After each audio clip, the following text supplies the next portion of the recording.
आज हम लोग बात करने वाले हैं बायोलॉजिकल क्लासिफिकेशन चैप्टर के किंगडम प्रोटिस्टा सेगमेंट के बारे में। ये किंगडम प्रोटिस्टा जो अभी तक हमने बायोलॉजिकल क्लासिफिकेशन में बैक्टीरिया और बायोलॉजिकल सिस्टम ऑफ जो डिफरेंट सिस्टम्स हैं क्लासिफिकेशन के, ये सारी चीज़ें पढ़ ली हैं। आज हम लोग बात करेंगे किंगडम प्रोटिस्टा के बारे में कि ये किंगडम प्रोटिस्टा क्या है, कौन कौन से लिविंग ऑर्गेनिज्म किंगडम प्रोटिस्टा में रखे गए, इनके कैरेक्टरिस्टिक्स क्या होते हैं, ये किस तरह के दिख रहे होते हैं और किस तरह से ये रहते हैं, न्यूट्रिशन कैसे होता है और बहुत सारी चीज़ इनके बारे में देखेंगे। और किंगडम प्रोटिस्टा में भी जो अलग अलग ग्रुप्स हैं, तो इन ग्रुप्स के बारे में भी हम जानेंगे। सबसे पहले अगर आपने चैनल को सब्सक्राइब नहीं किया है तो चैनल को सब्सक्राइब ज़रूर कर लीजिए और अगर वीडियो अच्छी लगे तो लाइक ज़रूर कीजिएगा और ज़्यादा से ज़्यादा बच्चों को ये वीडियो शेयर कीजिए। तो इसमें हम लोग सबसे पहले बात करेंगे बायोलॉजिकल क्लासिफिकेशन के बारे में। इससे पहले की और वीडियोस भी इस चैनल पर पड़ी हुई हैं, तो आप अगर देखना चाहें, अगर आपको आपने ये पहली बार आप लेक्चर अटेंड कर रहे हैं, आपने इससे पहले की वीडियोस नहीं देखी हैं, तो बाकी वीडियोस भी अवेलेबल हैं हमारे यूट्यूब चैनल पे जैद सर कोचिंग क्लासेस नाम से। ये यूट्यूब चैनल है जैद सर बायोलॉजी क्लासेस नाम से, ठीक है। तो उसमें आपको ये सारी वीडियोस प्लेलिस्ट में पड़ी हुई आपको मिल जाएंगी। इससे पहले के जितने भी लेक्चर हुए हैं, फर्स्ट चैप्टर भी हम कवर कर चुके हैं और उससे रिलेटेड PYQ भी लगा चुके हैं। तो ये सारी चीज़ें आपको इस चैनल पे प्लेलिस्ट में मिल जाएंगी। अगर आप नीट एग्ज़ाम की तैयारी कर रहे हैं तो यहाँ पे आपको हम पूरा का पूरा स्टडी मटेरियल अच्छे से प्रोवाइड करेंगे। इससे रिलेटेड NCERT के जो भी लेक्चर्स हैं वो सब, और PYQs प्रीवियस ईयर क्वेश्चंस, और बहुत सारे आपके जो डाउट्स वगैरह होते हैं आप कमेंट करके पूछ सकते हैं। किसी भी टाइम कमेंट करके आप क्वेरी अपनी पूछ सकते हैं। व्हाट्सएप ग्रुप हमारे इसमें लिंक है, इस यूट्यूब में डिस्क्रिप्शन में व्हाट्सएप आपको लिंक भी मिल जाएगी। उस पर भी आप अपनी किसी भी तरह की क्वेरी है, कोई इंक्वायरी आपको करनी हो आप कर सकते हैं। और कमेंट करके, वीडियो में भी कमेंट करके अगर आप कुछ पूछना चाहें तो आप पूछ सकते हैं जो भी आपका डाउट हो, ठीक है। और अगर वीडियो अच्छी लगे तो लाइक ज़रूर कीजिएगा। आपका लाइक हमारे लिए ATP की तरह काम करता है, हमें और ज़्यादा इससे मोटिवेशन मिलता है, एनर्जी मिलती है कि हम आगे ऐसी वीडियो, ऐसे लेक्चर्स आपके लिए और ज़्यादा लेके आएँ जिससे आपके अच्छे से कॉन्सेप्ट क्लियर हो और आपके नीट के एग्ज़ाम के प्रिपरेशन में किसी भी तरह की कोई प्रॉब्लम ना हो। चलिए शुरू करते हैं आज का लेक्चर, जिसमें हम लोग पढ़ेंगे बायोलॉजिकल क्लासिफिकेशन के बारे में, किंगडम प्रोटिस्टा के बारे में। तो ये किंगडम क्यों इम्पोर्टेंट है? इसमें डिफरेंट टाइप के ऑर्गेनिजम्स हैं, ठीक है। इसमें कुछ ऑर्गेनिजम्स ऐसे भी हैं जो प्लांट्स होते हैं, ठीक है, उनके अंदर प्लांट्स के कैरेक्टरिस्टिक्स होते हैं। कुछ ऑर्गेनिज्म इसमें ऐसे भी हैं जिसके अंदर एनिमल जैसे बिहेवियर देखने को मिलता है, एनिमल के जैसे कैरेक्टरिस्टिक्स होते हैं। कुछ एनिमल ऐसे भी है जिसके अंदर फंगस जैसे कैरेक्टरिस्टिक्स होते हैं। यानी अलग अलग किंगडम जितने भी हमने पढ़े, kingdom Monera, kingdom fungus, kingdom Plantae, kingdom Animalia और ये किंगडम प्रोटिस्टा। तो किंगडम प्रोटिस्टा जो है इसमें बाकी सारे अदर किंगडम के ऑर्गेनिजम्स को रखा गया है और इसको क्या कहा जाता है? इसको डस्टबिन ऑफ द क्लासिफिकेशन भी बोला जाता है। किंगडम प्रोटिस्टा को डस्टबिन ऑफ द क्लासिफिकेशन भी बोलते हैं, क्योंकि इसमें हर किंगडम के लिविंग ऑर्गेनिज्म को यहाँ पुट कर दिया गया, इसमें डाल दिया गया किंगडम प्रोटिस्टा में। कुछ कुछ लिविंग ऑर्गेनिज्म यूनिसेलुलर थे, ठीक है, चाहे वो बैक्टीरिया जैसे थे, चाहे वो प्रोटोजोआ फंगस के जैसे थे, चाहे वो एनिमल्स के जैसे थे। तो उनको जो यूनिसेलुलर थे, सिंगल सेल थे, बस ये देखा गया कि हाँ इनमें सिंगल सेल है और ये यूकैरियोट है। बैक्टीरिया को तो अलग रखा गया है यूकैरियोट देख के कि यूकैरियोटिक सेल है और सिंगल सेल है। तो इस बेसिस पे बहुत सारे लिविंग ऑर्गेनिज्म को जो प्लांट के कैरेक्टरिस्टिक शो कर रहे होते हैं, एनिमल के कैरेक्टरिस्टिक शो कर रहे होते हैं, डिफरेंट कैरेक्टरिस्टिक शो कर रहे होते हैं, फिर भी उनको किंगडम प्रोटिस्टा में रख दिया जाता है। इसीलिए इसको बोला जाता है dustbin of the plant kingdom, ठीक है। आई होप आपको ये चीज़ क्लियर हुई होगी कि इसको dustbin of the plant kingdom, dustbin of the classification क्यों कहते हैं, यानी कूड़ेदान, ठीक है। क्लासिफिकेशन का कूड़ेदान, वर्गीकरण का कूड़ेदान कहा जाता है। ये बहुत एक कंफ्यूज्ड सा किंगडम है, ठीक है। इसमें बताया आपको कि प्लांट किंगडम के, एनिमल किंगडम के और डिफरेंट किंगडम के ऑर्गेनिज्म को रखा गया है, ठीक है। तो एक बड़ा कंफ्यूज सा किंगडम है और इसके लिविंग ऑर्गेनिज्म बड़े कंफ्यूज से होते हैं। कुछ लिविंग ऑर्गेनिज्म एनिमल की तरह बिहेव कर रहे होते हैं, कुछ प्लांट्स की तरह बिहेव कर रहे होते हैं। तो डिफरेंट वे में ऑर्गेनिज्म बिहेव करते हैं इस वजह से, और उनके कैरेक्टरिस्टिक्स भी काफ़ी मिलते जुलते हैं। एनिमल जो लिविंग ऑर्गेनिज्म एनिमल की तरह बिहेव करेंगे उनके कैरेक्टरिस्टिक्स एनिमल से मिलते जुलते होंगे, ठीक है। जो प्लांट की तरह बिहेव करेंगे उनके कैरेक्टरिस्टिक प्लांट से मिलते जुलते होंगे, और जो फंगस की तरह बिहेव करेंगे उनके कैरेक्टरिस्टिक फंगस से मिलते जुलते होंगे। तो बड़ा कंफ्यूज सा किंगडम ये माना जाता है, ठीक है। इसके बाद नेक्स्ट हम लोग बात करते हैं इसमें किंगडम प्रोटिस्टा के जनरल कैरेक्टरिस्टिक्स के बारे में कि किंगडम प्रोटिस्टा के जनरल कैरेक्टरिस्टिक्स क्या क्या होते हैं। Kingdom proposed by Ernst Haeckel in 1866। ये किंगडम जो है अर्नस्ट हैकेल ने 1866 में बनाया था। ठीक है, इस किंगडम को इससे पहले किंगडम नहीं था, किंगडम प्रोटिस्टा नहीं था। जब अर्नस्ट हैकेल का 3 किंगडम क्लासिफिकेशन आया, आपको ये 3 किंगडम क्लासिफिकेशन में पहले भी बता चुके हैं कि अर्नस्ट हैकेल का 3 किंगडम क्लासिफिकेशन आया, उस टाइम पे प्रोटिस्टा को किंगडम प्रोटिस्टा बनाया गया। पहले सिर्फ 2 किंगडम हुआ करते थे, किंगडम प्लांटी और किंगडम एनिमेलिया। तो एक नया किंगडम बनाया गया किंगडम प्रोटिस्टा 1866 में। नेक्स्ट इसके बाद है पॉइंट, ये जैसे आप यहाँ फोटो में देख रहे हैं, छोटे छोटे से स्लीपर के जैसे, चप्पल के जैसे या स्पिंडल का जैसे कह सकते हैं। तो इस तरीके से आपको लिविंग ऑर्गेनिज्म ये देखने को मिल रहे हैं। यहाँ पे अगर इसको हाईलाइट करें, ठीक है, बड़े ट्रांसपेरेंट से हैं और ग्रीन कलर के हैं, ट्रांसपेरेंट से हैं और ग्रीन कलर के हैं। ठीक है, तो इस तरह के ये ऑर्गेनिजम्स हैं, ग्रीन कलर के, इसमें पूंछ आपको दिख रही होगी। तो इस तरह के ऑर्गेनिज्म देखने को मिलते हैं ग्रीन कलर के, उसमें आपको फ्लैचुला वगैरह दिख रहा होता है, सीलिया दिख रहा होता है। तो ये होते हैं किंगडम प्रोटिस्टा में आते हैं। यूनिसेलुलर है, सिंगल सेल आपको दिख रही है, यूनिसेलुलर है और यूकैरियोटिक है। ठीक है, ये आपको ध्यान देना है कि यूकैरियोटिक होते हैं। ठीक है, बैक्टीरिया से डिफरेंट होते हैं। बैक्टीरिया प्रोकैरियोटिक होते हैं, वो भी यूनिसेलुलर होते हैं, बैक्टीरिया भी यूनिसेलुलर होते हैं लेकिन वो प्रोकैरियोटिक होते हैं। तो उनको अलग किंगडम में रखा जाता है, किंगडम मोनरा में रखा जाता है।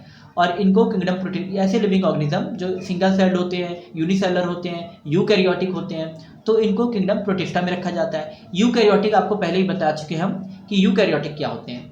ठीक है, यूकैरियोटिक लिविंग ऑर्गेनिज्म में न्यूक्लियस के चारों ओर न्यूक्लियर मेम्ब्रेन होती है।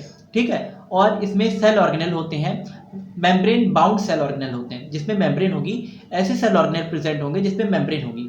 ठीक है, यानी एंडोप्लाज्मिक रेटिकुलम, क्लोरोप्लास्ट, माइटोकॉन्ड्रिया, इस तरह के सेल ऑर्गेनेल किंगडम प्रोटिस्टा में देखने को मिलते हैं। और ज़्यादातर ये एक्वाटिक होते हैं, वाटर में पाए जाते हैं। ठीक है, नेक्स्ट इसके बाद आती है बात connecting link between kingdom मोनरा and other 3 kingdoms, fungus, Plantae and animalia. तो ये जो किंगडम प्रोटिस्टा है, इसमें लिंक, इनको एक लिंक भी कहा जाता है। जब हम इवोल्यूशन पढ़ते हैं तो हम सबसे पहले पढ़ते हैं कि सबसे पहले कौन सा किंगडम आया, मोनरा, सबसे पहले किंगडम बना मोनरा। ठीक है, मतलब जब लाइफ का ओरिजिन हो रहा था उस टाइम पे जो लिविंग ऑर्गेनिज्म बने, क्योंकि उनको मोनरा किंगडम में रखा जाता है, तो सबसे पहले जो लिविंग ऑर्गेनिज्म आए वो अब मोनरा किंगडम में रखे जाते हैं। ठीक है, तो सबसे पहला किंगडम एक मान सकते हैं कि किंगडम मोनरा रहा होगा।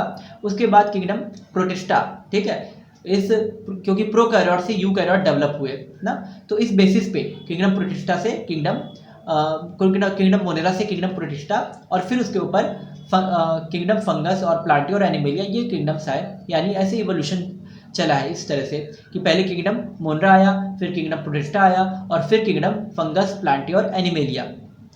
इसके बाद हम बात करते हैं मोड ऑफ न्यूट्रिशन की, कि प्रोटिस्टा में मोड ऑफ न्यूट्रिशन किस तरह से होता है, ये किस तरह से अपना फूड ऑब्टेन करते हैं। तो मोड ऑफ न्यूट्रिशन की बात करें तो ये मिक्सोट्रॉफिक होता है ना, जैसे आप यहाँ पे फिगर देख रहे हैं यूग्लिना का, यूग्लिना जो होता है ये खासकर ये मिक्सोट्रॉफिक होता है। यानी जब इसमें क्या देखने को मिलेगा कि लाइट होगी, सनलाइट होगी, डे टाइम होगा, सनलाइट होगी, तो लाइट की प्रेजेंस में ये अपना फूड खुद से प्रिपेयर कर लेगा। इसके अंदर क्लोरोफिल्स प्रेजेंट होते हैं, क्लोरोफिल जैसे पिगमेंट्स प्रेजेंट होते हैं। ठीक है, प्रोटिस्टा में कुछ पिगमेंट्स होते हैं क्लोरोफिल जैसे, तो ये पिगमेंट्स जो होते हैं, इन पिगमेंट्स की हेल्प से ये अपना फूड खुद प्रिपेयर कर लेता है। और जब लाइट नहीं है, इवनिंग टाइम है और नाइट टाइम है, जब लाइट जो है अवेलेबल नहीं होती है, उस टाइम पे ये क्या करते हैं, दूसरे छोटे छोटे जो माइक्रो ऑर्गेनिजम्स हैं उनका शिकार करते हैं उनको, या छोटे छोटे फूड पार्टिकल्स जो है, ठीक है, प्लांट के रिमेन्स हैं या जो भी हैं, तो उनको ये क्या कर लेते हैं, उनको एब्जॉर्ब कर लेते हैं या उनको इंगल्फ कर लेते हैं, निगल लेते हैं। ठीक है, एनिमल्स के जैसे, हम लोग के जैसे। तो ये दोनों टाइप के न्यूट्रिशन शो कर रहे होते हैं। ये खुद से भी अपना फूड बनाते हैं दिन के टाइम में, और रात के टाइम में ये क्या करते हैं कि, ठीक है, रात में जो होते हैं ये अपना फूड रात में तो बना नहीं सकते क्योंकि सनलाइट नहीं है, तो ये दूसरे ऑर्गेनिज्म से अपना फूड ऑब्टेन करते हैं। नेक्स्ट इसके बाद बात आती है, तो ये किंगडम प्रोटिस्टा में हमने देखा कि अर्नस्ट हैकेल ने इस किंगडम को बनाया था। यूनिसेलुलर होते हैं, यूकैरियोटिक है और ज़्यादातर एक्वाटिक है। कनेक्टिंग लिंक भी इनको कहा जाता है मोनरा और अदर 3 किंगडम के बीच में, और मिक्सोट्रॉफिक है क्योंकि डिफरेंट टाइप का इनमें न्यूट्रिशन देखने को मिल रहा है। नेक्स्ट है इनके जनरल कैरेक्टरिस्टिक्स के बारे में और थोड़ा सा डिटेल से पढ़ेंगे, क्या क्या चीज़ें होती हैं। ठीक है, तो पहला है माइक्रोस्कोपिक ऑर्गेनिजम्स। ठीक है, ये माइक्रोस्कोपिक होते हैं, यानी इनको माइक्रोस्कोप से हम देख सकते हैं।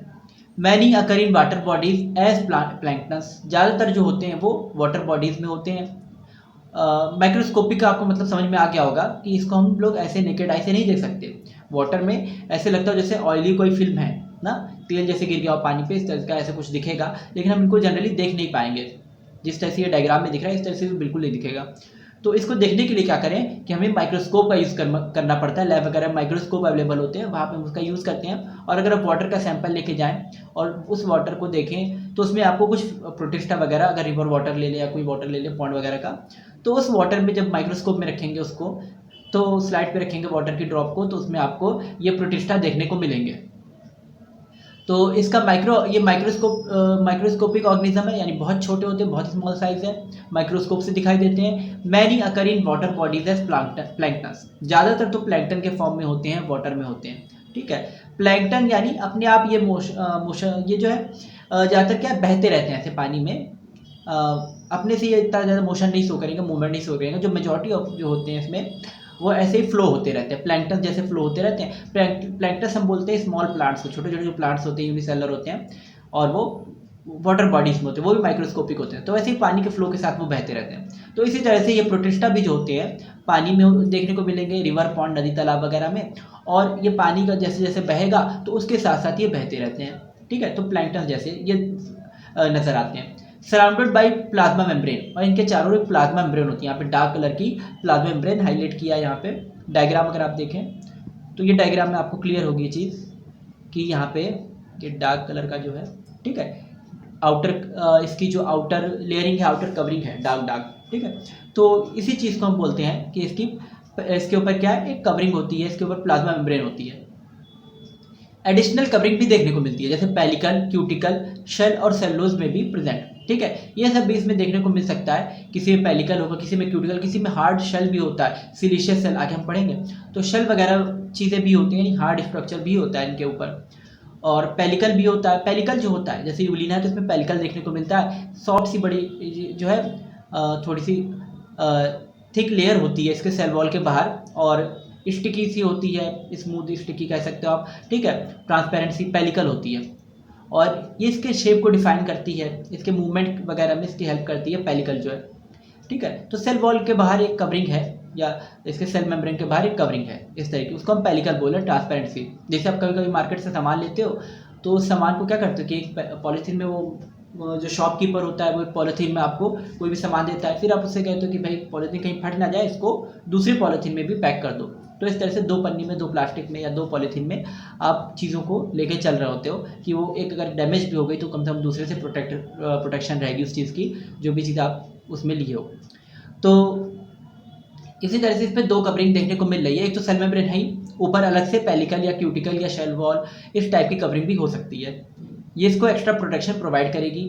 ठीक है, सिलिया एंड फ्लैजिला में भी प्रेजेंट, सिलिया और फ्लैजिला भी देखने को मिलता है। प्रोटिस्टा में सिलिया और फ्लैजिला भी देखने को मिलता है। नेक्स्ट है cilia and flagella with 9+2 microtubule fibrils, यानी सिलिया और फ्लैजिला जो होता है इसमें फाइब्रिल्स जो होते हैं ये 9+2 माइक्रोट्यूब्यूल यानी 9+2 अरेंजमेंट होती है। यूकैरियोट्स में फाइब्रिल जो होते हैं यानी फ्लैजिला, जब इस फ्लैजिला को देखोगे ना तो इसको अगर बनाए तो इसमें आपको फ्लैजिला इस तरह से इसको काटोगे बीच से तो इसमें 9 आपको देखने को मिलेगा, ऐसे रॉड, जैसे पंखा होता है एक रॉड पे चलता है उस तरह से 9 रॉड, इस तरह से 9 रॉड, चारों ओर 9 रॉड्स देखने को मिलते हैं। ठीक है, तो इसी को हम लोग बोलते हैं 9, और बीच में सेंटर में 2 रॉड। बहुत फेयर डायग्राम तो नहीं बना है, ठीक है, डिफरेंट कलर यहाँ पे लेते हैं। तो अगर आप इसको जैसे सेंटर में बना देते हैं, दो सेंटर में, 9 किनारे किनारे 9 रॉड इस तरह के होते हैं और 2 सेंटर में रॉड होते हैं, तो इसको बोलते हैं 9+2 माइक्रोट्यूब्यूल फाइब्रिल्स, यानी माइक्रोट्यूब्यूल के बने हुए इस तरह के 9 रॉड्स होते हैं। 9 किनारे किनारे 9 रॉड्स होते हैं पेरीफेरी पे, और सेंटर में 2 रॉड्स होते हैं। तो इस तरह से ये कैसे पता चला, जब हम फ्लैजिला को काट रहे हैं बीच से, जैसे आप भिंडी काटते हो, कोई सब्जी काटते हो, तो इस तरह से जब फ्लैजिला को बीच से काटोगे तो ये इस तरह का दिखाई देगा। ठीक है, अंदर से वो पंखा एक रॉड पे ऐसे मूवमेंट कर रहा होता है, और ये फ्लैजिला जो होते हैं ये इस तरह से 9+2 अरेंजमेंट पे ये मूवमेंट कर रहे होते हैं, चल रहे होते हैं, जिससे कि प्रोटिस्टा जो है ये आगे बढ़ पाता है। तो इस तरह से इसमें मूवमेंट होती है। तो ये आपको क्लियर हो गया कि जनरल कैरेक्टरिस्टिक्स क्या क्या होते हैं। पहला तो माइक्रोस्कोपिक है, यानी वाटर में देखने को मिलेंगे। माइक्रोस्कोपिक मतलब बहुत छोटे होते हैं, स्मॉल होते हैं बहुत ज़्यादा, ठीक, हम लोग नॉर्मल नेकेड आई से इसको नहीं देख सकते, माइक्रोस्कोप में देखना पड़ता है। Many occur in water bodies as planktons, ज़्यादातर पानी में देखने को मिलते हैं और अपने आप बहते रहते हैं ये। Surrounded by plasma membrane, plasma membrane चारों ओर और एक एक्स्ट्रा कवरिंग है जिसको क्यूटिकल बोलते हैं, एक्स्ट्रा प्रोटेक्टिव कवरिंग होती है। क्यूटिकल भी हो सकती है, पैलिकल भी हो सकती है, शेल या सेलुलोज की बनी सेल वॉल भी हो सकती है। सिलिया एंड फ्लैजला में बी प्रेजेंट, ठीक है, सिलिया और फ्लैजला हो भी सकते हैं, नहीं भी हो सकते हैं। मोशन इनमें, मूवमेंट सब में नहीं देखने को मिलता। कुछ प्रोटिस्टा में मोशन होता है और कुछ में नहीं होता, कुछ में मूवमेंट होता है, कुछ में नहीं होता है। तो कुछ प्रोटिस्टा अपने आप मूव करेंगे और कुछ पानी के साथ साथ बहेंगे। तो जिनमें मूवमेंट हो रहा है, ठीक है, उनमें सिलिया और फ्लैजला ये चीज़ें देखने को मिलती हैं। सिलिया और फ्लैजला, सिलिया होता है उसमें पैरामीशियम में छोटे छोटे से होते हैं फाइबर्स जैसे, और यहाँ पे आपको फ्लैजला देखने को मिल रहा है। ये लंबा सा जो थ्रेड है, लंबी सी इसकी टेल है, तो ये फ्लैजला है, ठीक है। ये जो टेल आपको देखने को मिल रही है ये फ्लैजला है, ये फ्लैजला टेल है, ठीक है। तो फ्लैजला में काट के बताया कि उसको जब इसको काटेंगे बीच से तो 9+2 इस तरह की अरेंजमेंट मिलेगी। किनारे किनारे ऐसे पिंक 9 डॉट्स होंगे, ठीक है, 9 रॉड्स जिसको फाइब्रिस माइक्रोट्यूब्यूल्स बोलते हैं, और बीच में दो, सेंटर में 2 माइक्रोट्यूब्यूल होंगे ब्लैक ब्लैक जो बनाए गए, ठीक है। नेक्स्ट इसके बाद हम लोग बात करते हैं आगे, just a second, modes of locomotion, कि इनमें लोकोमोशन किस किस तरह से होता है, जिसके भी हम लोग बात कर रहे थे कि अगर इनमें लोकोमोशन होगा ये एक जगह से दूसरी जगह पे जाएंगे, ठीक है। तो इसमें कैसे होता है, नंबर 1 पे सूडोपोडिया के थ्रू मूवमेंट होता है ना। अमीबा में सूडोपोडिया बनते हैं, जैसे यहाँ पे आप सेंटर में देख रहे हो अमीबा का डायग्राम बना हुआ है और इसमें बहुत सारी प्रोजेक्शंस बनी हुई है, बाहर निकली उंगली के जैसे स्ट्रक्चर्स बाहर निकले हुए हैं, इसी को हम बोलते हैं सूडोपोडिया। सूडो का मतलब फॉल्स और पोडिया का मतलब लिम्स, फॉल्स लिम्स होते हैं ना। ये इसकी मूवमेंट में भी हेल्प करते हैं और फूड कैप्चर करने में भी हेल्प करते हैं। तो ये लिम्स जो होते हैं इसको या इसकी जो यहाँ पे हम इसको हाईलाइट कर देते हैं, ठीक है, कि ये है क्या, ये चीज़, ठीक है, ये जो देखने को मिल रही है इसी को बोलते हैं सूडोपोडिया। तो ये सूडोपोडिया जो होता है इसको फॉल्स लिम्स भी बोलते हैं ना। ये इसको अगर फूड पकड़ना होगा तो इसी की हेल्प से ये फूड को पकड़ते हैं, और फूड कैप्चर करने के अलावा इनको मूवमेंट करनी होगी तो ये अपनी सूडोपोडिया आगे बढ़ा के, आगे जैसे हम लोग पैर आगे बढ़ा के आगे की ओर बढ़ते हैं, ठीक है, उसी तरह से ये अमीबा जो होते हैं ये सूडोपोडिया आगे की ओर निकाल के अपने साइटोप्लाज्म से सूडोपोडिया बनाते हैं। ये हमेशा नहीं रहता सूडोपोडिया, ठीक है, जब इनको मूवमेंट करनी होगी उस टाइम पे ये सूडोपोडिया बनेगा, और फिर जब मूवमेंट कर लेंगे एक जगह से दूसरी जगह चले जाएंगे तो सूडोपोडिया खत्म हो जाएगा। तो सूडोपोडिया इसका जो है हमेशा नहीं रहता, ये टेम्परेरी बनता है जब मूवमेंट करनी होती है या इनको फूड पार्टिकल पकड़ना होता है, तो इन्हीं दो सूडोपोडिया के बीच में ये फूड पार्टिकल को अपने पकड़ लेते हैं और बाद में उसको इनगल्फ कर लेते हैं, अंदर कैप्चर कर लेते हैं उसको। तो इसका भी आगे डायग्राम आपको देखने को मिलेगा सूडोपोडिया का भी, इसका न्यूट्रिशन किस तरह से ले रहा है अमीबा। तो ये इनका सूडोपोडिया होगा अमीबा में। नेक्स्ट है फ्लैजलर। फ्लैजला जो देखने को मिलता है यूग्लिना में फ्लैजला प्रेजेंट होता है, ठीक है, यहाँ पे किनारे यूग्लिना भी बना हुआ है और इसमें फ्लैजला प्रेजेंट है। फ्लैजला के थ्रू भी ये मूवमेंट करते हैं, यूग्लिना जो है फ्लैजला के थ्रू मूवमेंट करेंगे, ठीक है। तो कुछ प्रोटिस्टा ऐसे भी हैं जो फ्लैजला के थ्रू मूवमेंट कर रहे हैं। इससे पहले फ्लैजला के बारे में बता चुके हैं, अरेंजमेंट भी इसकी 9+2 होती है और इससे ये मूव कर रहे होते हैं पानी में, एक जगह से दूसरी जगह जा रहे होते हैं, एक पूंछ की तरह काम करती है आगे बढ़ने के लिए, ठीक है। नेक्स्ट है पैरामीशियम में सीलिया प्रेजेंट होते हैं। सीलिया चप्पू की तरह काम करते हैं, जैसे नाव का चप्पू होता है जब पानी को पीछे ढकेलता है जो नाव वाला होता है, ठीक है, जब उसको चला रहा होता है मल्ला या नाविक, तो वो क्या करता है कि चप्पू को जब पीछे करता है, पीछे खींचता है, तो पानी पीछे की ओर जाता है और नाव आगे की ओर बढ़ती है, इस तरह से होता है, ठीक है। और जब वो चप्पू को आगे करेगा और तो क्या होगी, नाव पीछे जाएगी, पानी को आगे ढकेलेगा तो नाव पीछे जाएगी। तो जिस डायरेक्शन में चप्पू को ढकेल रहा होता है नाव उसकी अपोजिट डायरेक्शन में जा रही होती है।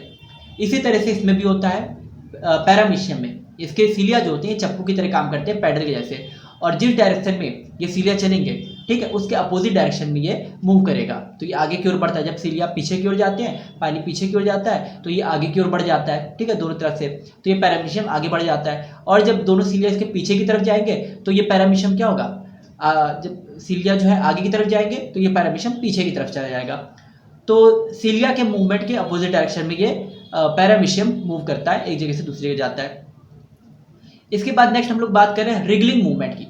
ठीक है, कुछ प्रोटिस्ट ऐसे भी होते हैं जो जिनमें साइटोप्लाज्मिक रिगलिंग देखने को मिलती है कि वो अपने साइटोप्लाज्म में कुछ ऐसा स्ट्रक्चर्स वगैरह बना रहे होते हैं जिससे वो ऐसे ऐसे जो है रेंग रेंग के आगे बढ़ रहे होते हैं। एक तरह से हम लोग कीड़े वगैरह में देखते हैं, सांप वगैरह में कि रेंग वगैरह के रेंग के या झूल के आगे बढ़ते हैं। ठीक है, रिगलिंग इसको बोलते हैं कि झूल के या रेंग के इस तरह से आगे वो बढ़ेंगे। सेम यही चीज़ है म्यूसिलेज प्रोपल्शन में भी।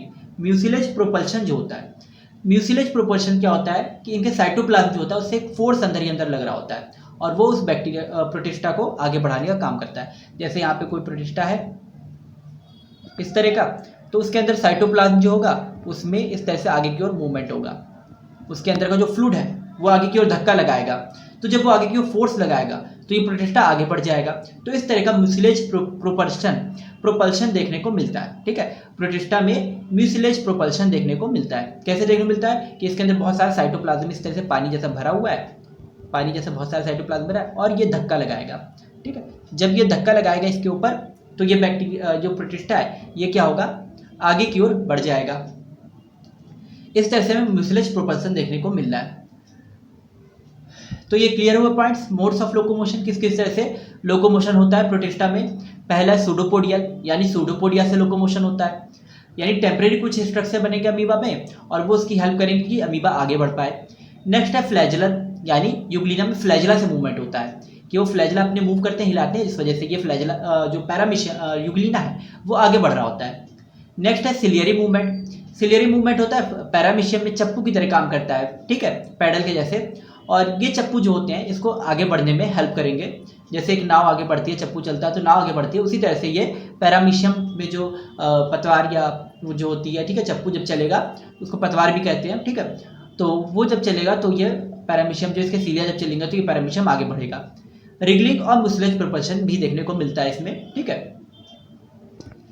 इसके बाद हम लोग बात करते हैं मोड्स ऑफ न्यूट्रिशन के बाद डिफरेंट सब ग्रुप्स ऑफ प्रोटिस्टा, यानी प्रोटिस्टा के सब ग्रुप्स कौन कौन से हैं, इसमें कौन कौन से ग्रुप्स हैं। ठीक है, इनको कितने पार्ट्स में डिवाइड किया गया है, क्योंकि शुरू में आपको बता दिया कि ये डस्टबिन कहा जाता है क्लासिफिकेशन का। इसमें डिफरेंट टाइप के लिविंग ऑर्गेनिज्म है तो सारे सिंगल सेल्ड यूकैरियोट। ठीक है, यूकैरियोट है, लेकिन कुछ प्लांट्स के जैसे बिहेव कर रहे हैं, कुछ एनिमल के जैसे बिहेव कर रहे हैं और कुछ फंगस के जैसे बिहेव कर रहे हैं। तो इस बेसिस पे इनको अलग अलग पार्ट में डिवाइड कर दिया गया है। ठीक है, जो प्लांट लाइक प्रोटिस्ट होते हैं उनमें आता है आपका क्राइजोफाइट्स। ठीक है, क्राइजोफाइट्स और यूग्लिनॉइड, ये सब आते हैं प्लांट लाइक प्रोटिस्टा में। यहाँ पे एक चार्ट भी दिया हुआ है, बहुत डिटेल चार्ट दिया हुआ है, अगर आपको टाइम हो तो आप इसको पढ़िएगा। ठीक है, समझने के लिए आसान है ये, लेकिन थोड़ा बड़ी क्लास से रिलेट करता है। इसको बना दिया ताकि आपका थोड़ा कॉन्सेप्ट क्लियर हो जाए अच्छे से, वरना तो आप इस पे जो साइड में क्लासिफिकेशन वगैरह लिख रखे हैं उस पर ज़्यादा फोकस कीजिएगा। तो क्राइजोफाइट्स जो होते हैं, ठीक है, क्राइजोफाइट्स जो होते हैं ये प्लांट्स लाइक होते हैं, ये प्लांट्स लाइक होते हैं, और यूग्लिनॉइड भी, ठीक है, प्लांट्स लाइक होते हैं। ये क्या कर रहे होते हैं, अपना फूड खुद प्रिपेयर कर रहे होते हैं। नेक्स्ट जो ग्रुप्स होते हैं इसमें ऐसे प्रोटिस्ट होते हैं जैसे डाइनोफ्लैजिलेट हो गए, ठीक है, डाइनोफ्लैजिलेट वगैरह हो गए, तो ये ऐसे प्रोटिस्ट होते हैं। डाइनोफ्लैज भी ज़्यादातर क्या होते हैं, ऑटोट्रॉफ होते हैं अपना, यानी प्लांट लाइक में ही आते हैं। ठीक है, डाइनोफ्लैजिलेट हो गया, क्राइजोफाइट हो गया, डाइएटम हो गया, ये सब ऐसे ग्रुप हैं। यूग्लिनॉइड हो गया, तो ज़्यादातर ग्रुप जो आपको देखने को मिल रहा है, क्राइजोफाइट, डाइनोफ्लैजिलेट, डाइएटम, यूग्लिनॉइड, ये सब क्या कर रहे हैं, अपना फूड खुद से बना लेते हैं। ठीक है, ऑटोट्रॉफिक होते हैं, प्लांट के जैसे बिहेव कर रहे होते हैं। इसके बाद है कुछ प्रोटिस्टा ऐसे भी होते हैं जो फंगस की तरह बिहेव करते हैं, जैसे स्लाइम मोल्ड्स। तो कुछ प्रोटिस्ट ऐसे भी हैं जो फंगस की तरह बिहेव कर रहे हैं और इनको दूसरे से न्यूट्रिशन चाहिए, फंगस को दूसरे से अपना न्यूट्रिशन चाहिए होता है, और फंगस क्या करता है, न्यूट्रिशन अब्जॉर्ब करता है, चीज़ों को सड़ाता गलाता है, डिकम्पोज करता है। ठीक है, तो ये बैक्टीरिया भी जो होते हैं स्लाइम मोल्ड्स, सॉरी ये जो प्रोटिस्टा होते हैं स्लाइम मोल्ड्स, तो ये चीज़ों को सड़ा गला रहे होते हैं, ठीक है, डिकम्पोज करते हैं और उनसे अपना न्यूट्रिशन अब्जॉर्ब करते हैं। ठीक है, इसके बारे में क्या क्या पॉइंट हमने पढ़ा कि स्लाइम मोल्ड्स फंगस की तरह होते हैं और ये चीज़ों को सड़ा गला के, जो भी डेड डिकेइंग ऑर्गेनिक मैटर होगा लिविंग, ठीक है, पेड़ की पत्तियां गिर गई वो सड़ गल रही हैं, या कोई लिविंग ऑर्गेनिज्म जंगल में वो मर गया, ठीक है, गाय भैंस या कोई शेर चीता बाघ कोई भी मर सकता है, तो जो उसकी डेड बॉडी पड़ी हुई है वो सड़ाने गलाने का काम करेंगे। ठीक है, तो ये जो होते हैं स्लाइम मोल्ड्स, ठीक है, ये डिकम्पोजर की तरह काम कर रहे होते हैं, सेप्रोफाइट्स बोल सकते हैं हम लोग, सेप्रोट्रॉफ बोल सकते हैं, सेप्रोट्रॉफ है। इसके बाद आते हैं प्रोटोजोआ। प्रोटोजोआ यानी अमीबा, ठीक है, नॉर्मल इसका एग्जांपल अमीबा है कि अमीबा जो होते हैं ना, अमीबा और इसमें पैरामीशियम भी आता है, ठीक है, प्रोटोजोआ में अमीबा, पैरामीशियम वगैरह। तो ये हेट्रोट्रॉफिक होते हैं, ठीक है, यानी दूसरे ऑर्गेनिज्म को इंगल्फ करके या कुछ लिविंग कोई पार्ट है किसी चीज़ का, ठीक है, छोटे छोटे माइक्रो ऑर्गेनिजम्स हैं ना, तो इस तरह की चीज़ों को ये ईट कर रहे होते हैं या उसको इनटेक कर रहे होते हैं, उसको इंगल्फ कर लेते हैं, प्रोटोजोआ, ठीक है, एनिमल लाइक फीडिंग करते हैं, ये पूरा पूरा निगल लेंगे, एब्जॉर्ब कर लेंगे, उसको इंगल्फ कर लेंगे, ठीक है। तो ये अमीबा में आता है। अभी इसका आगे हम डायग्राम देखें किस तरह से ये निकलता है, अमीबा जो है फूड न्यूट्रिएंट्स को या फूड को किस तरह से वो निकलता है, इंगल्फ करता है, ठीक है। तो इस तरह से किंगडम प्रोटिस्टा को अलग अलग सब ग्रुप में डिवाइड किया गया। कुछ प्लांट लाइक प्रोटिस्टा है, जैसे जो प्लांट की तरह खुद से अपना फूड प्रिपेयर कर ले रहे हैं, क्राइजोफाइट्स, डाइनोफ्लैजलेट, डाइएटम्स, यूग्लिनॉइड। कुछ है फंगस के जैसे, जो स्लाइम मोल्ड जैसे हो गया, फंगल के जैसे नेचर शो कर रहे हैं, और कुछ है हेट्रोट्रॉफ, एनिमल के जैसे अपना नेचर शो कर रहा है, प्रोटोजोआ, ठीक है, अमीबा वगैरह, तो ये एनिमल्स के जैसे होते हैं। नेक्स्ट हम लोग बात करते हैं टाइप ऑफ न्यूट्रिशन, इसमें न्यूट्रिशन, तो अभी हमने न्यूट्रिशन का बारे में पढ़ा, उसी को थोड़ा सा और डिटेल से पढ़ लेते हैं कि क्या होता है। ऑटोट्रॉफ और हेट्रोट्रॉफ, प्रोटिस्टा में दो तरह का न्यूट्रिशन देखने को मिलता है, ऑटोट्रॉफ और हेट्रोट्रॉफ। पहला ऑटोट्रॉफ, ऑटोट्रॉफ न्यूट्रिशन क्या होता है, तो इसमें ऑटोट्रॉफ में क्राइजोफाइट्स, डाइनोफ्लैजलेट और यूग्लिनॉइड, ठीक है, ये तीन टाइप देखने को मिलते हैं। कौन कौन से? तीन एग्जाम्पल इसके दिए हुए सेल में, क्राइजोफाइट्स, डाइनोफ्लैजलेट और यूग्लिनॉइड, ठीक है। ये जो है डाइएटम्स, क्राइजोफाइट, डाइनोफ्लैजलेट, यूग्लिनॉइड अभी आपको बताया था, ठीक है, इन सब के बारे में, ठीक है। डेस्मिड और डाइएटम जनरली हम लोग क्राइजोफाइट में ही काउंट कर लेते हैं, ठीक है, डेस्मिड और डाइएटम को क्राइजोफाइट में काउंट कर लिया जाता है। डाइनोफ्लैजलेट अलग होते हैं और यूग्लिनॉइड अलग होते हैं। तो ये तीन ग्रुप्स जो हैं, ठीक है, ये ऑटोट्रॉफ होते हैं, ये इस तरह से वाटर में रहते हैं। यहाँ पे अच्छी सी ब्यूटीफुल सी पिक्चर एक दी हुई है, ठीक है। तो इस पिक्चर में दिखाया गया है, क्या दिखाया गया है कि यहाँ पे किस तरह से ये जो प्रोटिस्ट हैं वो वाटर में है, ठीक है, ये एक सीन ओशन की सीन दी हुई है और बहुत अच्छी सीन है ये। तो इस तरह से ये वाटर में बहुत सारा आपको देखने को मिला प्रोटिस्ट, और वाटर की सनलाइट जो इस पे पड़ रही है वाटर पे, तो अंदर भी कुछ रेडिएशंस वगैरह, थोड़ा उजाला है, उसको ये अब्जॉर्ब कर रहे हैं सनलाइट को, और जो अंदर वाटर के कार्बन डाइऑक्साइड प्रेजेंट है, क्योंकि ओशन जो होता है वो कार्बन डाइऑक्साइड का रिजर्वायर होता है, ठीक है। ओशन क्या होता है? कार्बन डाइऑक्साइड का रिजर्वायर होता है, यहाँ पे बहुत कार्बन डाइऑक्साइड अवेलेबल होती है। तो ये तो पानी में, ओशन में तो ही है, ठीक है, या नदी तालाब में है, तो वहाँ पे कार्बन डाइऑक्साइड अवेलेबल है। तो ये फोटोसिंथेसिस करेंगे, अपना फूड खुद से बनाएंगे और फिर ऑक्सीजन को इवॉल्व कर देंगे, क्योंकि फोटोसिंथेसिस में ऑक्सीजन निकलती है। तो ये इस तरह से ऑक्सीजन निकाल, यानी इन्होंने सनलाइट ली, ठीक है, इन्होंने सनलाइट एब्जॉर्ब की, ठीक है, सनलाइट इस तरह से इन्होंने एब्जॉर्ब की, फिर कार्बन डाइऑक्साइड एब्जॉर्ब की और फोटोसिंथेसिस की, अपना फूड बनाया, और फिर इसमें से क्या किया इन्होंने, इस तरह से, ठीक है, ऑक्सीजन बाहर निकल गई। तो ये चीज़ इसमें दिखाई गई है। नेक्स्ट है हेटेरोट्रॉफ्स, ठीक है। हेटेरोट्रॉफ्स जो होते हैं ये क्या करते हैं? हेटेरोट्रॉफ्स 3 टाइप के होते हैं, होलोजोइक, यूग्लिनॉइड, प्रोटोजोआ, ठीक है, अभी हमने पीछे पढ़ा। होलोजोइक होते हैं हेटेरोट्रॉफ, यूग्लिनॉइड यानी दिन के समय तो वो अपना बना रहा होता है फूड, लेकिन बाद में यूग्लिनॉइड दोनों में है, ऑटोट्रॉफ और हेटेरोट्रॉफ, इसीलिए इसको मिक्सोट्रॉफिक भी बोलते हैं, ठीक है।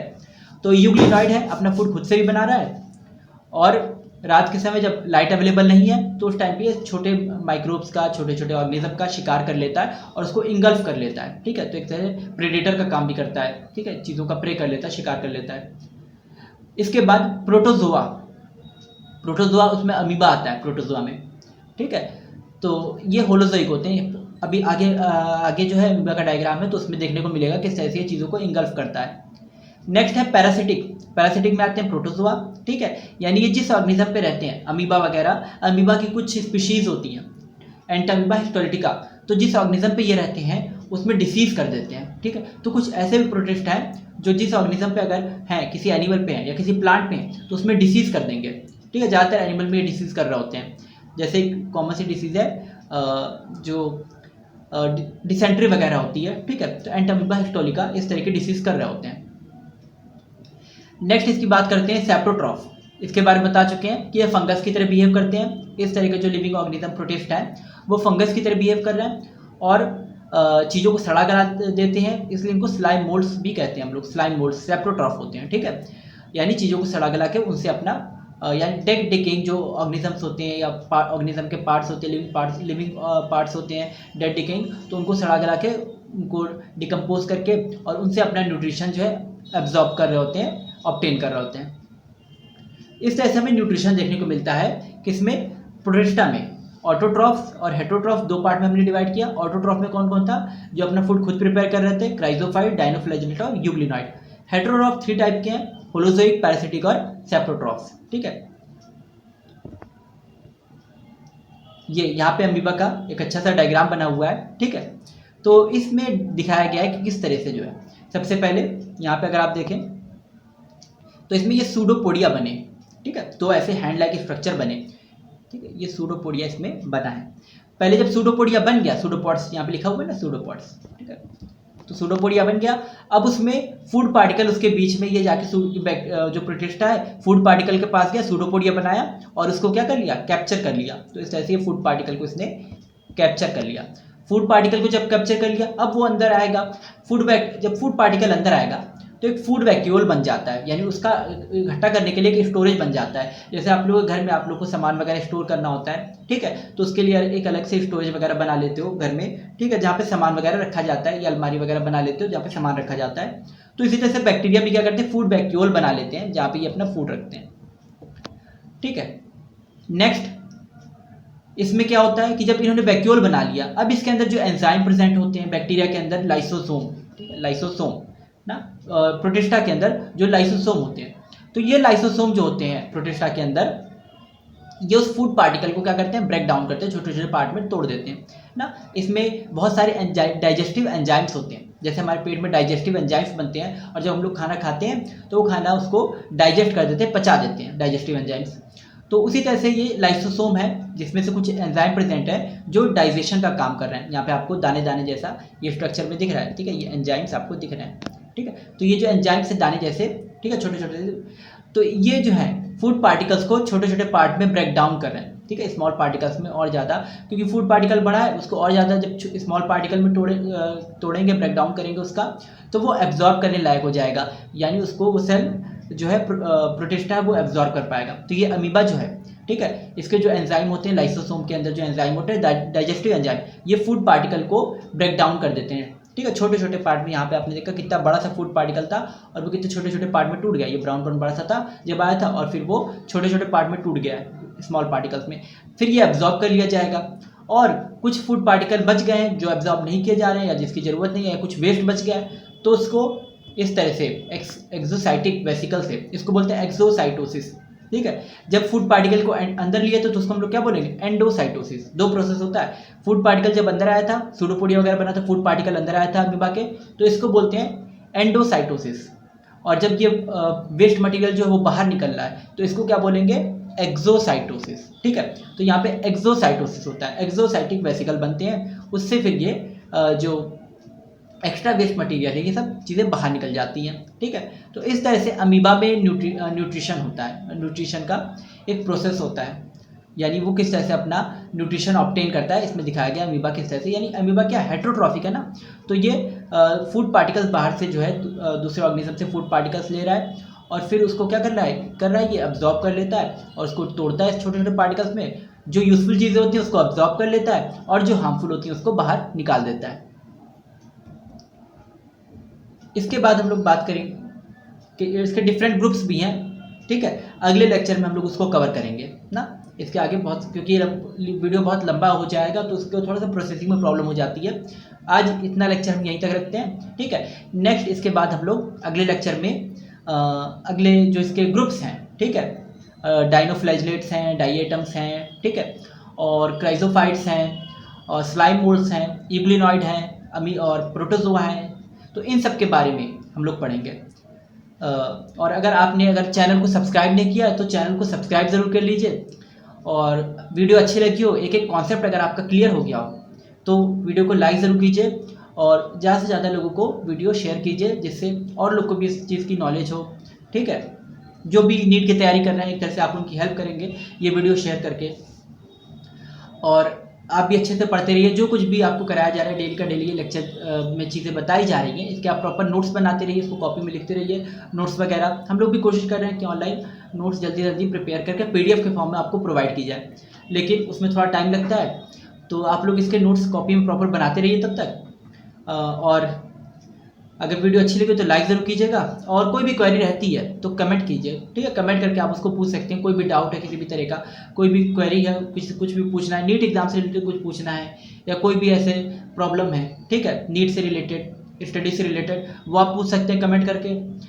चैनल को सब्सक्राइब नहीं किया अभी तक तो चैनल को ज़रूर सब्सक्राइब कर लीजिए, ताकि आगे जो वीडियोस आने वाली हैं, लेक्चर्स आने वाले हैं, उसकी अपडेट आपको टाइम से मिल जाए और टाइम पे आप लेक्चर अटेंड कर पाए। हम लोग की पूरी कोशिश यही रहती है कि डेली आपको बायो के लेक्चर्स प्रोवाइड किए जाएँ, और साथ में और जो भी हैं केमिस्ट्री और फिजिक्स के, ठीक है, तो वो भी जल्द से जल्द आपके लिए हम लाने वाले हैं इसी चैनल पे। Thank you for watching. मिलते हैं अगली वीडियो में। Thank you.